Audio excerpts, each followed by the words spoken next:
Καλησπέρα, τι κάνετε? Μετά από πολύ καιρό θα ανεβάσω επιτέλους βίντεο.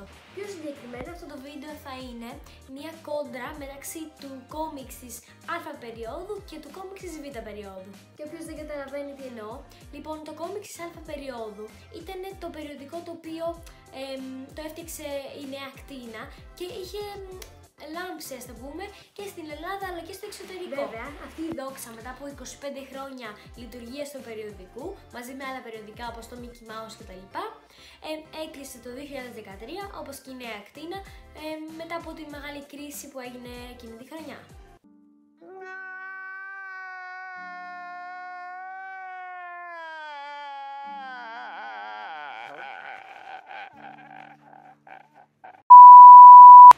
Μία χρονιά αργότερα, το 2014, η Καθημερινή, η γνωστή εφημερίδα, βγάζει τα καινούρια κόμιξ, Mickey Mouse, Super Mickey κτλ. Λοιπόν, και σε αυτό το βίντεο, όπως καταλάβατε, θα κάνουμε μία κόντρα μεταξύ του κόμιξ της Α περίοδου, δηλαδή το κόμιξ που έβγαζε η Νέα Ακτίνα, εναντίον του κόμιξ της Β περίοδου που βγάζει τώρα η Καθημερινή. Φυσικά, θα λάβουμε υπόψη μας και το παρελθόν αυτών των δύο περιοδικών, αλλά και το πώς τελείωσαν ή για την Καθημερινή το πώς είναι τώρα. Σημαντικό ρόλο θα παίξουν όμως τα σημεία τα οποία αποτέλεσαν την ακμή του περιοδικού, για παράδειγμα στην Νέα Ακτίνα το 2000 κάπου εκεί πέρα και στην Καθημερινή το 2018-19. Το νέο περιοδικό που έβγαλε το 1988 η Νέα Ακτίνα, ονόματι Comics με ξύ, βγήκε και έκανε μεγάλο χαμό, παρόλο ότι μπορεί εμάς να μας φαίνεται λίγο προχειροδουλειά το πώς ήταν το κόμιξ τότε. Σε όλη την Ελλάδα ακούστηκε αυτό το μεγάλο μπαμ, έπειτα από το 1960 κάτι που βγήκε το πρώτο Mickey Mouse, τα Super Mickey ακολούθησαν μετά, το αλμανάκο και τώρα βγαίνει και το κόμιξ. Όλοι οι fans των κόμιξ περιμένουν με ανυπομονησία αυτό το νέο περιοδικό, γιατί τα προηγούμενα, το Mickey Mouse, το αλμανάκο, τον Donald κτλ. Έχουν βγει και έκαναν ένα μεγάλο μπαμ, οπότε περιμένουν με ανυπομονησία και αυτό για να δουν τι θα μπορεί να τους προσφέρει. Έπειτα, ακολουθεί μια περίοδος στην οποία το κόμιξ είχε περισσότερη δουλειά στα ενδιαφέροντα των αναγνωστών του και έτσι το κάνει πιο ενδιαφέρον το περιοδικό. Αυτό γίνεται με την πρόσθεση διάφορων στυλών, ας το πούμε, με την πρόσθεση των γραμμάτων στη σύνταξη, που είναι γράμματα γραμμένα από τους αναγνώστες του περιοδικού, γεμάτα με προτάσεις που θέλουν να δουν στο περιοδικό, παρατηρήσεις τους και άλλα πολλά, με άρθρα ενδιαφέροντα που συνοδεύουν κάθε ιστορία. Έτσι, το κόμιξ αρχίζει να φαίνεται ότι θα φτάσει πολύ ψηλά. Ήδη από το 100ο περιοδικό που έκανε ένα τεράστιο μπαμ για τη σειρά του κόμιξ, άρχισε να φαίνεται ότι αυτό το περιοδικό θα φτάσει, όπως είπαμε, ψηλά και άρχισε να φτάνει στην ακμή του. Από εκείνη την περίοδο και μετά ακολουθούν φοβερά περιοδικά τεύχη, όπως αυτό εδώ πέρα, το 139 που είναι πανηγυρικό τεύχος για την δεύτερη χιλιετία, βγήκε ακριβώς τον Ιανουάριο του 2000 και αξιοσημείωτες αυτό το περιοδικό είναι ότι τυπώθηκε, βλέπετε, σε ένα εξώφυλλο το οποίο είναι όλο μια εικόνα, λοιπόν δεν έχει πίσω διαφήμιση. Το 162, αυτό εδώ πέρα που είναι για τα 100 χρόνια μαγείας της Disney.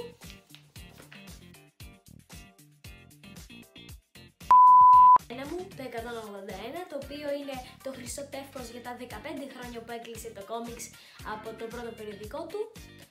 Και φυσικά ακολουθούν πάρα πολλά άλλα που, εντάξει, δεν τα θυμάμαι τώρα όλα και δεν θα σας τα δείξω φυσικά όλα. Το μεγαλύτερο γεγονός όμως από αυτή την περίοδο του 100 μέχρι το 199 είναι ότι τυπώθηκαν στο κόμιξ ο βίος και η πολιτεία του Scrooge McDuck, δηλαδή, ας το πούμε, η βιογραφία του Scrooge McDuck που έχει γράψει τον Don Rosa, και αργότερα η Νέα Ακτίνα έφτιαξε ένα μόνο του βιβλίο και όχι σε τεύχη δημοσιευμένα.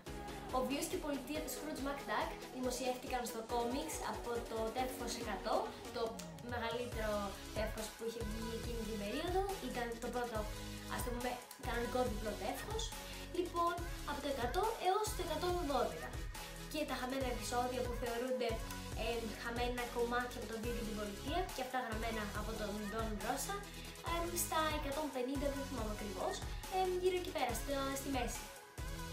Αμέσως μετά η απόδοση του περιοδικού δεν πέφτει, αλλά αυξάνεται κατακόρυφα, γιατί στο 200 το κόμιξ γίνεται ένα, ας το πούμε, όχι μόνο ελληνικό, αλλά και σε όλο τον κόσμο που δημοσιεύεται περιοδικό.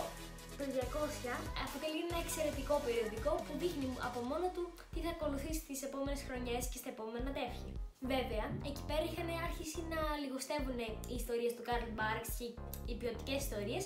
Παρ' όλα αυτά, το περιοδικό βρήκε καινούριους συγγραφείς, όπως ο Μάρκο Ρότα και άλλοι καινούργοι, οι οποίοι συμπλήρωσαν το έργο του μεγάλου δασκάλου. Όμως, εκεί πέρα που νόμιζες ότι το περιοδικό θα απογειωθεί, άρχισε η μεγάλη κρίση του 2013. Είναι αλήθεια πως στα τελευταία περιοδικά, από το 290 μέχρι και στα επόμενα, το περιοδικό είχε πάρει τα πάνω του, ήταν πάρα πολύ ωραίο και το διάβαζαν περισσότεροι και περισσότεροι αναγνώστες. Παρ' όλα αυτά, το 303 ήταν το τελευταίο περιοδικό που έβγαλε το κόμιξ και στεναχώρησε φυσικά όχι μόνο τους Έλληνες, αλλά και τους αναγνώστες από όλο τον κόσμο. Αυτή ήταν λοιπόν η ιδιαίτερη ιστορία του κόμιξ της άλφα περίοδου, της Νέας Ακτίνας, αυτή η πολύ ενδιαφέρουσα ιστορία. Λοιπόν, και πάμε κατευθείαν στην ιστορία της Καθημερινής. Ξαφνικά βγαίνει όμως ένα καινούργιο περιοδικό, το οποίο είναι ακριβώς ίδιο και καλύτερο από τη Νέα Ακτίνα. Αυτό το περιοδικό έχει το ίδιο ακριβώς όνομα, κόμιξ με ξύτα και τα κεφαλαία, έχει το ίδιο ακριβώς εξώφυλλο, τον ίδιο τύπο, τις ίδιες στήλες, τα γράμματα στη σύνταξη, τα νέα του κόμιξ και άλλα πάρα πολλά. Λοιπόν, αλλά ο εκδοτής ήταν η Καθημερινή. Από το κόμιξ 1 έως το κόμιξ 18, τα κόμιξ αυτά έχουν την ορολογία και ως πρότυπο τα κόμιξ τα τελευταία που είχαν βγει στη Νέα Ακτίνα και αποτελούν ουσιαστικά τη συνέχεια του, παρόλο που δεν έχουν τους ίδιους αριθμούς, το 303 για παράδειγμα, και να συνεχιστούν. Βέβαια, ένα αναπάντεχο γεγονός είναι ότι από το κόμιξ 19 και μετά το κόμιξ αλλάζει τελείως. Η εμφάνιση έγινε πιο ωραία, πιο μοντέρνα, πιο σύγχρονη για τους αναγνώστες που διάβαζαν. Μάλιστα, ένα αστείο γεγονός που συνέβη ήταν ότι πιο μικρός είχα στείλει email στην Καθημερινή, στην Καθημερινή, και της είχα πει γιατί δεν συνεχίζεται το κόμιξ από τους αριθμούς που ήταν παλιά. Για παράδειγμα, δηλαδή το κόμιξ να ήταν το 1 να ήταν 304 κτλ.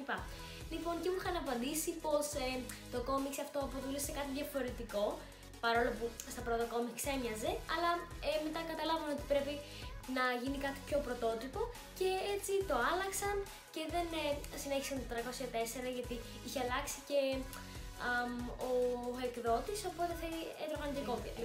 Συνεχίζοντας, το κόμιξ έφτασε στην ακμή του χάρη στη νέα εμφάνισή του και τις νέες ιστορίες του Ντον Ρώσα που τον θαύμαζαν πάρα πολύ οι αναγνώστες. Παρ' όλα αυτά, τα άρθρα άρχισαν να μειώνονται, να λιγοστεύουν και να μην είναι τόσο ποιοτικά. Τα γράμματα στη σύνταξη επίσης σταμάτησαν μετά από ένα καιρό, γιατί φαίνονταν ότι το κοινό δεν τους άρεσε πάρα πολύ να αλληλογραφεί. Έτσι, όλοι έχασαν το ενδιαφέρον τους για αυτό το περιοδικό, μιας και μάλιστα οι ιστορίες του Ντον Ρώσα άρχισαν να λιγοστεύουν και έτσι και άρχισε να λιγοστεύει και η ποιότητα του περιοδικού. Τις σημερινές ημέρες, παρά την παρακμή του περιοδικού, το κόμιξ άρχισε να βρίσκει λίγο τα πάνω του, χρησιμοποιώντας ιστορίες του Καρλ Μπάρξ και άλλων νέων συγγραφέων, ενδιαφέρουσες ιστορίες οι οποίες έχουν αρχίσει να αρέσουν σε πολλούς αναγνώστες. Βέβαια, αν ρωτάτε εμένα ποιο ήταν καλύτερο, πιστεύω ότι ήταν το καλύτερο μέχρι στιγμής φυσικά, γιατί το κόμιξ έχει άλλα τόσα χρόνια να μας δείξει τι μπορεί να κάνει. Λοιπόν, για μένα είναι καλύτερο το κόμιξ της Νέας Ακτίνας, γιατί ήταν πιο ενδιαφέρον, είχε και τα επαιτειακά του τεύχη. Για να φανταστείτε, το κόμιξ 100 της Καθημερινής που βγήκε πριν περίπου ένα χρόνο δεν ήταν καν επαιτειακό, δεν είχε κάτι παραπάνω σελίδες, κάτι πιο όμορφες ιστορίες, δεν είχε κάτι παραπάνω. Φυσικά, μην ξεχάσετε να πατήσετε ένα like εδώ πέρα κάτω, παίρνει ένα μισό δευτερόλεπτο, και να πατήσετε και μια εγγραφή, γιατί πάνω από το 50% που βλέπουν το βίντεο μου δεν κάνουν εγγραφή. Ευχαριστώ που παρακολουθήσατε αυτό το βίντεο και μέχρι το επόμενο βίντεο, αντίο! Πάμε τώρα στο μοντάζ.